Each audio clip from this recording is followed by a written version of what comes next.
I'm not going to the funeral. It's a waste of time. My husband called me 5 minutes before my father's funeral started. My father had always wanted a son, and he loved my husband very much. And yet, as soon as he was gone, my husband was acting unfaithful. For a second, I thought about yelling at him and ask him why, like, why the hell could you treat me like this? How could you do this to my father? And such.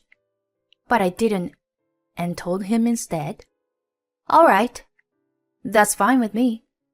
My husband was very surprised when I said that. As for me, I couldn't help but grin when he reacted as exactly as I expected. My name is Audrey. I'm 30 years old. I have been helping my father's company since I was in college. My father started his own business when I was 20. I was interested in running a company, and more importantly, I wanted to help my father. My mother passed away when I was in elementary school, and since then, my father and I had lived together, hand in hand. My father also took my mother's place and supported me through everything. When it was time for me to decide on a college career, my father told me for the first time that he was thinking of starting his own business. I chose to apply to a university that offered a degree in business administration. I passed, and 2 years later, my father started his own business.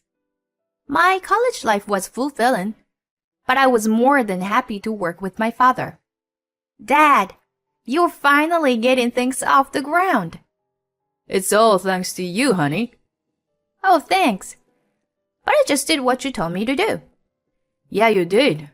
And you did it right away. That's the reason why we're doing so great now. Thank you, Audrey.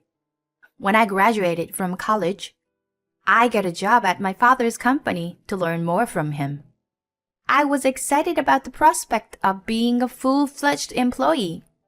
He made great use of his contacts from his old company, and I made great use of mine from college, and we started to grow the membership. And the company grew in size. Thanks to the employees who agreed with my father's philosophy, the company's management became stable. And the company became a publicly listed company within 8 years of its establishment. And the president's office is magnificent and luxurious. When I saw my father looking out the window, he said to me, I'm so happy that I have come to this far. Dad, what are you talking about? Of course you can do anything. You're great. Haha. I was a rough kid before I met your mother, you know. I had a lot of problems back then. I got expelled from school. I was even taken care of by the police. Oh, you were? That's surprising. I guess it's because of your mom that I got to change. After I met your mother, many people helped me somehow, and then you were born. I saw tears in my father's eyes. Oh, is that so? Thank you for telling me. We chose your name together when you were in your mother's womb. We named you Audrey to make sure you would watch over me, because it means noble strength. I like the name Audrey. Thank you for giving me such a great name. Glad you like it. That means I'll have to protect the company with dignity and strength. We both laughed at my father's words. Then one day, a sales employee came to talk to me. Lately, there's been a guy hanging around in front of the entrance. I wonder if he's looking for someone. He's been showing up for the last week. Maybe I should go out on a limb and talk to him. Basically, I am a curious type. So, I decided to take action. He showed up again. Look. The employee pointed out the window and told me. The person looked tall and handsome from a distance. I thought to myself in amusement that I might have found someone special. I quickly went downstairs and went outside. And sure enough, the man approached me. Miss, are you an employee here? Yes, I am. Well, I was looking for you. Huh? Me? I made a pose in my voice. I saw you about a week ago in the park, down the street. And I fell in love with you at first sight. I thought to myself, this person is a phony. And continued. You sure it's me? You must be joking, right? I'm serious. I couldn't sleep at night. That's why I'm here. It's sort of like stalking, you know? I know, but I really like you. I thought if I came to this company, hoping to find you. I see. The man nodded in front of me. Well, now that we've met, please don't come to the office anymore. You mean I can't see you anymore? I'd like to talk to you. I really do. The man's shoulders sank, and he looked as if I was accusing him of something, since I was at the entrance of the company. Why don't we meet after a day? I suggested to the man. He immediately looked up and smiled. Really? Thank you very much. Thank you. By the way, can I have your name? My name is Audrey Clark.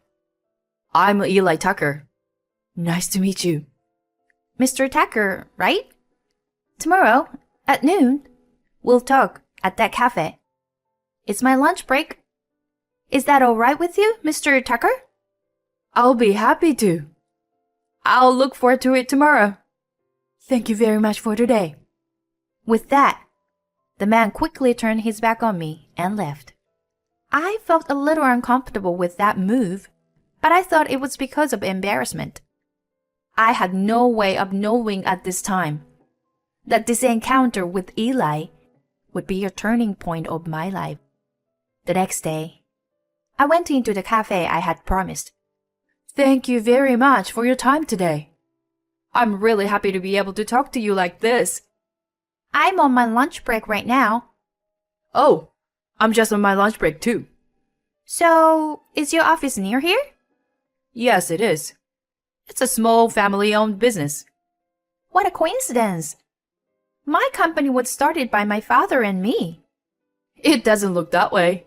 It's a big company, isn't it? You are also working hard for your family, aren't you, Mr. Tucker? I felt like cheering him on, as if he seemed to have the same experience as mine. And the time passed quickly. We hit it off and agreed to meet again next time. After meeting several times at this cafe during lunch break, we started meeting on weekends as well. One day on a holiday, we had lunch together. There, a naughty boy was insanely accosting the waitress. Then, Eli intervened and calmed the situation down. I was unintentionally moved by that incident. I can't help but laugh, as if I were looking at my old self. What? You were naughty too, Eli? You know, one day my father suddenly collapsed. Although he's fine now, I came to my senses when I saw my mother break down in tears. You went through a lot, didn't you? I wonder I learned to appreciate my father and mother at that time. Eli was staring at the window, and I could see a hint of feeling in his profile. He looks like my father. If he proposed to me, I would say yes. A week later, Eli proposed to me. I said yes right then and there, and we greeted each other's families on a holiday that week. My father loved Eli like a son, and they often went out for drinks together. After marriage, my husband joined my family and took our surname. He started working as an employee. You two have to enjoy your personal life, at least at home. My father was very considerate, so we decided to make a new life together in an apartment close to his house.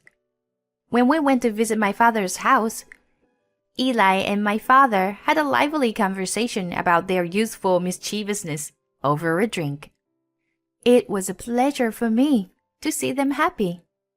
Audrey, I'm happy for you. I'm happy to hear you say that, Dad. Me too.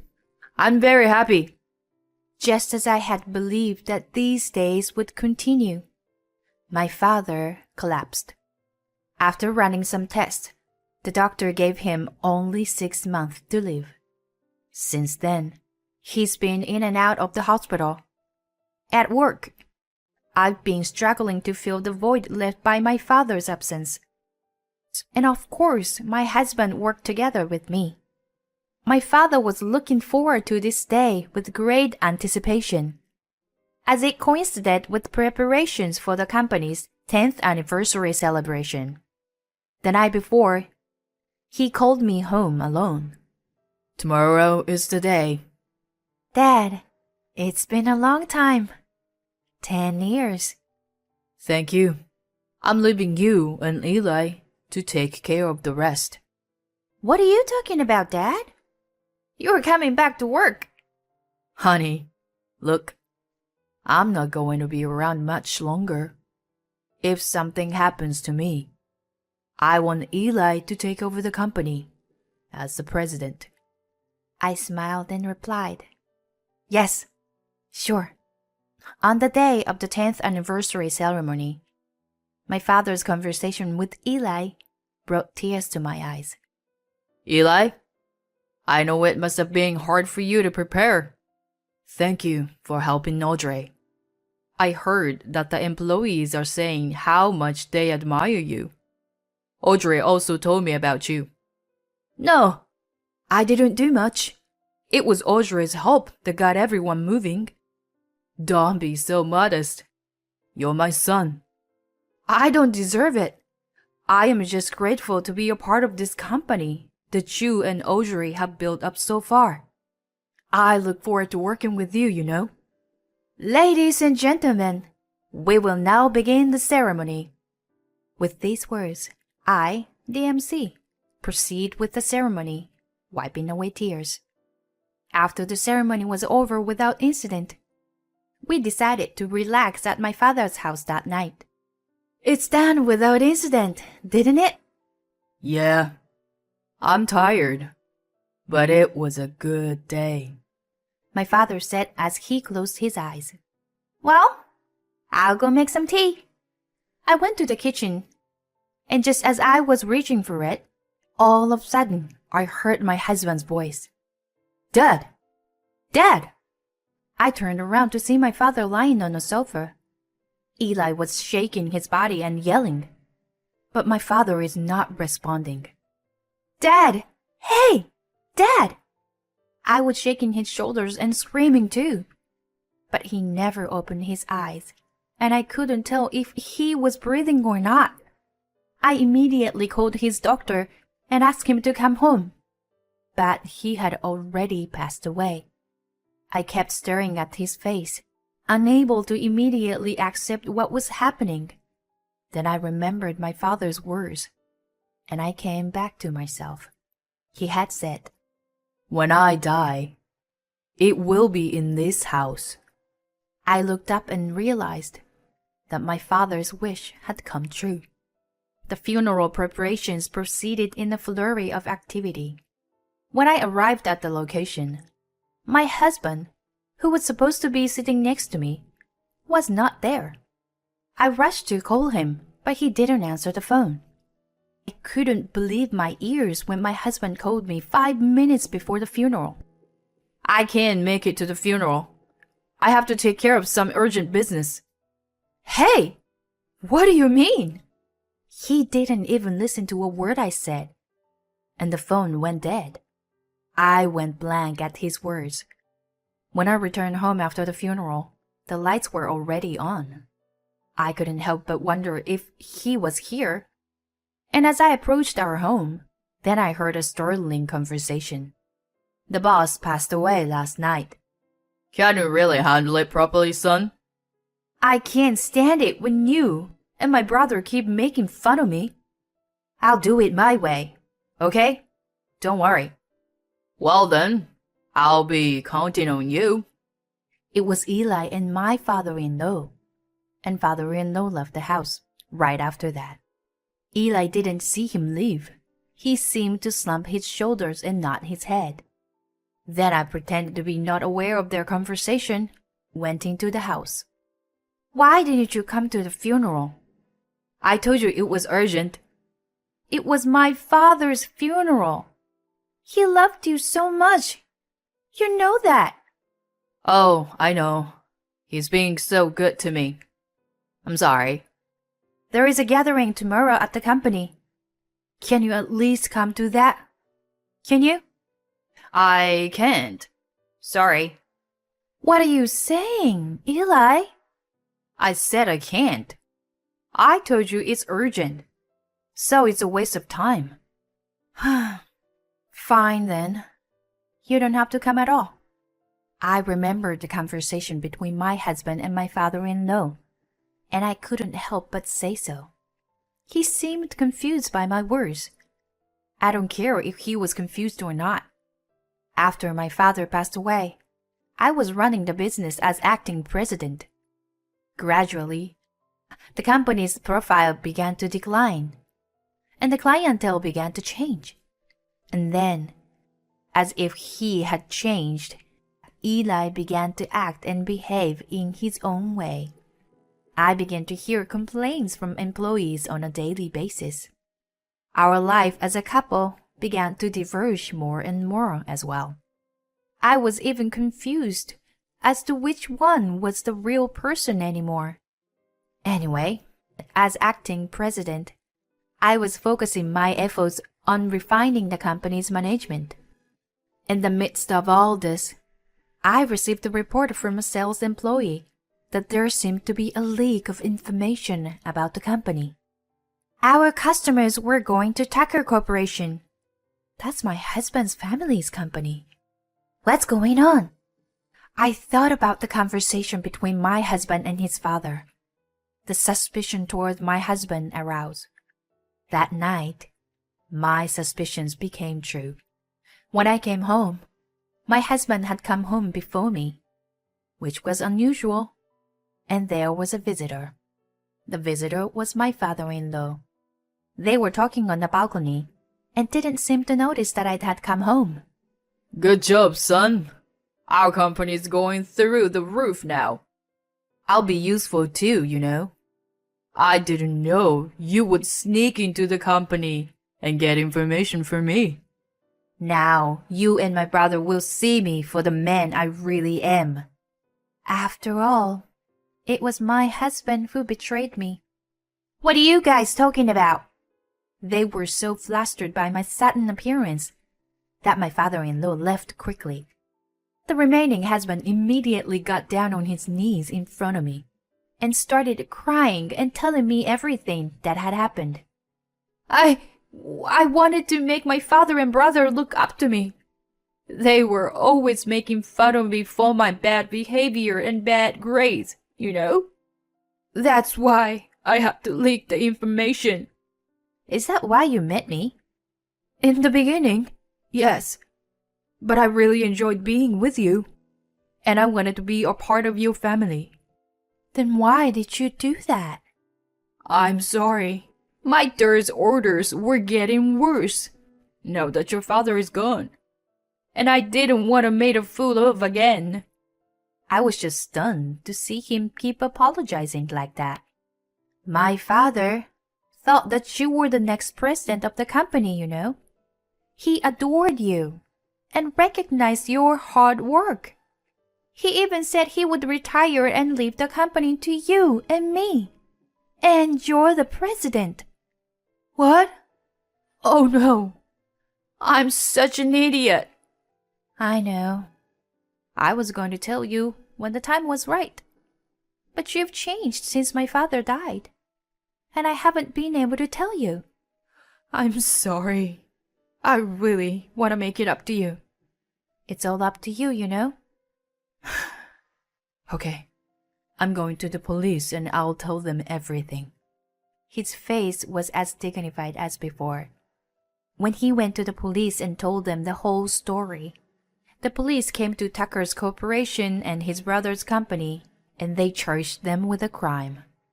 Of course, both of his father's and his brother's company went bankrupt. Soon after that, I officially divorced Eli. Although I felt my ex-husband was sincere when he turned himself into the police, I could not forgive him for betraying us the way he did. And now, I am the president of the company my father left me. Every day is tough, but I am truly grateful to all those around me who work so hard to keep this company going. I promise myself to never forget that this company is my father's legacy, and I hope that he will be proud of me in heaven as I strive to achieve even greater achievement.